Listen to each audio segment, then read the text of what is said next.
S, ಈ ಚರ್ಚಾ ಕಾರ್ಯಕ್ರಮದಲ್ಲಿ ರಾಜಕೀಯ ವಿಶ್ಲೇಷಕರು ರಾಜೇಂದ್ರ ಅವರು ಜಾಯ್ನ್ ಆಗಿದ್ದಾರೆ. ಸರ್, ಆತ್ಮೀಯ ವೆಲ್ಕಮ್. ಸರ್, ಬಿಜೆಪಿ ವಕ್ತಾರರಿದ್ದಾರೆ ಚರ್ಚಾ ಕಾರ್ಯಕ್ರಮದಲ್ಲಿ. ಹೇಳ್ತಾ ಇದ್ರು, ನಮ್ಮ ರಾಜ್ಯ ಅಭಿವೃದ್ಧಿ ಕಾಣಲಿಲ್ಲ, ನಮ್ಮ ರಾಜ್ಯ 4 ಲಕ್ಷ ಚಿಲ್ಲರೆ ಸಾಲ ಹೊತ್ಕತ್ತು. ಸೊ ಈಗ ಈ ಸ್ಥಾನದ ಜಟಾಪಟಿಯ ನಡುವೆ ನಮ್ಮ ರಾಜ್ಯದ ಡೆವಲಪ್ಮೆಂಟ್ಗಳನ್ನು ಕಾಣಲಿಲ್ಲ, ಕೇವಲ ರಾಜಕೀಯ ಕೆಸರೆರಚಾಟಗಳನ್ನು ಮಾತ್ರ ಕಾಣ್ತಾ ಬಂತು ಅನ್ನೋ ವಾದ. ಏನು ಹೇಳ್ತೀರಾ ಸರ್? ಇಲ್ಲ, ಇದು ಕೇವಲ ಈಗ ಈ ಸಿದ್ದರಾಮಯ್ಯನವರ ಸರ್ಕಾರವನ್ನು ಆಧಾರವಾಗಿ ಇಟ್ಕೊಂಡೇ ನಾವು ಇದನ್ನ ಹೇಳಕ್ಕಾಗತ್ತಾ? ಅಥವಾ ನಾವು ಈಗ ಏನು ನಮ್ಮ 50 ವರ್ಷಗಳ ಒಂದು ಇತಿಹಾಸ ಅಥವಾ 70 ವರ್ಷಗಳ ಒಂದು ಫ್ರೀ ಡೆಮೋಕ್ರೆಟಿಕ್ ಇಂಡಿಯಾ ಅನ್ನೋದ್ರ ಬಗ್ಗೆ ಹೇಳ್ಬೇಕಾಗತ್ತಾ? ಹಾಗೆ ಹೇಳಲಿಕ್ಕೆ ಬರೋದಿಲ್ಲ. ಅಭಿವೃದ್ಧಿ ಅಂತಕ್ಕಂಥದ್ದನ್ನು ಏನು ಶೂನ್ಯ ಆಗಿದೆ ಅನ್ನೋದನ್ನು ಹೇಳಲಿಕ್ಕೆ ಸಾಧ್ಯ ಇಲ್ಲ. ಯಾಕೆ ಅಂತ ಹೇಳಿದ್ರೆ, ಈ ದೇಶದಲ್ಲಿ ವಿವಿಧ ರಾಜಕೀಯ ಪಕ್ಷಗಳು ವಿವಿಧ ಸಂದರ್ಭಗಳಲ್ಲಿ ಅವರ ಅಧಿಕಾರ ಚುಕ್ಕಾಣಿ ಹಿಡಿತಾರೆ, ಅವರು ಮಾಡ್ತಾ ಇದ್ದಾರೆ. ಹಾಗಾಗಿ ಕೇವಲ ಒಂದು ರಾಜಕೀಯ ಉದ್ದೇಶದಿಂದ ಇದನ್ನು ನಾವು ತುಲನೆ ಮಾಡಿ ರಾಜಕೀಯ ಉದ್ದೇಶದಿಂದ ಇರ್ತಕ್ಕಂಥದ್ದು ಅದು ಸರಿಯಾದಂತಹ ಒಂದು ಇದಲ್ಲ ಅಂತ ಹೇಳ್ಕೋಬೇಕಾಗತ್ತೆ. ಆದ್ರೆ ಬೆಳವಣಿಗೆ ಮತ್ತೆ ಪ್ರಗತಿ ಅಂತಕ್ಕಂಥದ್ದು ಈಗ ಹಾಗಾದ್ರೆ ನರೇಂದ್ರ ಮೋದಿ ಅವರು ಈಗ 3 ವರ್ಷಗಳ ಒಂದು 3 ಅವಧಿಗಳಿಗೆ ಅವರು ಇದ್ದಾರೆ. ಹಾಗಾದ್ರೆ ಅವರ ಅವಧಿಯಲ್ಲಿ ಈಗ ಅಭಿವೃದ್ಧಿಗಳಾಗ್ತಾ ಇಲ್ವೇ? It is also subjected for criticism. ಹಾಗೆ ಸಿದ್ದರಾಮಯ್ಯನವರು ಅಂತಕ್ಕಂಥದ್ದಲ್ಲ, ಕಾಂಗ್ರೆಸ್ ಪಕ್ಷ ಅಂತಕ್ಕಂಥದ್ದಲ್ಲ, ಅಥವಾ JDS ಅಥವಾ ಬಿಜೆಪಿ ಅಂತಕ್ಕಂಥದ್ದಲ್ಲ. ಅಭಿವೃದ್ಧಿಯ ಒಂದು ಗುಣಾಂಕ, ಅಭಿವೃದ್ಧಿಯ ಒಂದು ಸೂಚ್ಯಾಂಕ ಎಲ್ಲಿಯವರೆಗೂ ಇದೆ when compare to the other states ಅಂತಕ್ಕಂಥದ್ದು ಬರುತ್ತೆ. ಹಾಗಾದ್ರೆ ಸಿದ್ದರಾಮಯ್ಯನವರ ಒಂದು ರಾಜಕೀಯ ಒಂದು ಮುತ್ಸದ್ದಿತನ, ದೂರದೃಷ್ಟಿ ಮತ್ತೆ ಅವೆಲ್ಲ ಇವತ್ತು ಕೌಂಟ್ ಆಗಿದೆ.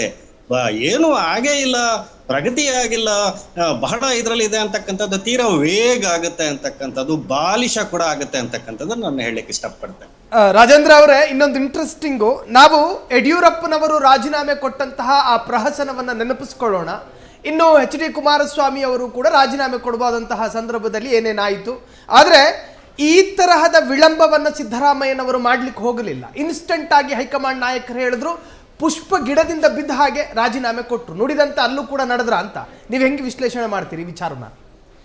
ಹೌದಲ್ಲ, ಯಾಕೆಂತ ಹೇಳಿದ್ರೆ ಯಾರೇ ಕೂಡ ಅಧಿಕಾರಕ್ಕೆ ಬಂದಾಗ ನಾವೀಗ 2020 ಗವರ್ನಮೆಂಟ್ ಅನ್ನೇ ನೋಡೋಣ. ಹಿಂದೆ ಯಾವಾಗ ಭಾರತೀಯ ಜನತಾ ಪಕ್ಷಕ್ಕೆ ಒಂದು ಸರಿಯಾದ ಒಂದು ಸ್ಪಷ್ಟವಾದಂತ ಬಹುಮತ ಇರಲಿಲ್ಲ, ಮತ್ತೆ ಆಗ ಜನತಾದಳ ಮತ್ತೆ ಕಾಂಗ್ರೆಸ್ ಒಂದಷ್ಟು ದಿನ ಸರ್ಕಾರ ನಡೆಸ್ತು ಧರ್ಮಸಿಂಗ್ ಅವರ ಇದರಲ್ಲಿ. ತದನಂತರ ಏನಾಯ್ತು, ಚೇಂಜ್ ಆಫ್ ಲೀಡರ್ಶಿಪ್ ಆದಾಗ ಇವರು ಜನತಾದಳದವರು ಬಿಜೆಪಿ ಜೊತೆ ಇದು ಮಾಡಿಕೊಂಡಾಗ ಒಂದು ಒಪ್ಪಂದ ಕೂಡ ಆಗಿತ್ತು. ಆಗ ಏನು ಅಂತ ಹೇಳಿದ್ರೆ, ಮೊದಲ ಅರ್ಧದಲ್ಲಿ 20 ತಿಂಗಳಿಗೆ ಜನತಾದಳ ಸರ್ಕಾರ ಅಂತ ಜನತಾದಳದ ನಾಯಕತ್ವ ಇದ್ದ ಮೇಲೆ, ಮತ್ತೆ ಉತ್ತರಾರ್ಧದಲ್ಲಿ ಒಂದು ನಾಯಕತ್ವ ಬದಲಾವಣೆ ಅಂತ ಹೇಳಿದಾಗ ಕುಮಾರಸ್ವಾಮಿ ಅವರು ಏನು ಮಾಡಿದ್ರು, ಬಿಟ್ಕೊಟ್ರ ಅಂತಕ್ಕಂಥದ್ದು ಪ್ರಶ್ನೆ. ಹಾಗೇನೆ ಮತ್ತೆ ತದನಂತರ ಬಂದಂತಹ ಒಂದು ಸಂದರ್ಭದಲ್ಲಿ ಯಡಿಯೂರಪ್ಪನವರೊಂದು ಕ್ಲಿಯರ್ ಮ್ಯಾಂಡೇಟ್ ತಗೊಂಡು ಬಂದು ಹೈಕಮಾಂಡ್ ಅವರಿಗೆ ಒಂದು ಆದೇಶ ಕೊಟ್ಟಾಗ ಅವರ ಕಣ್ಣೀರು ಹಾಕಿದ್ರಲ್ಲ.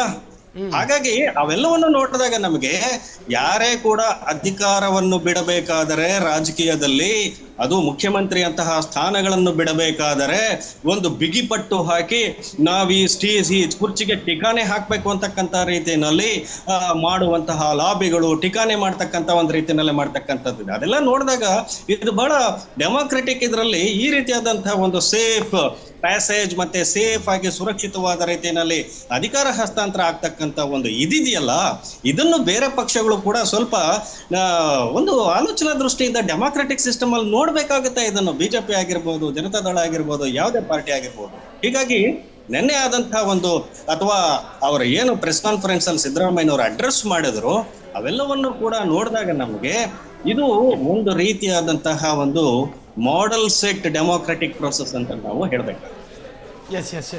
ಎಸ್ ಮಾತನಾಡಿಸ್ತಾ ಹೋಗೋಣ ಮುಂದಕ್ಕೆ. ಗೋವಿಂದ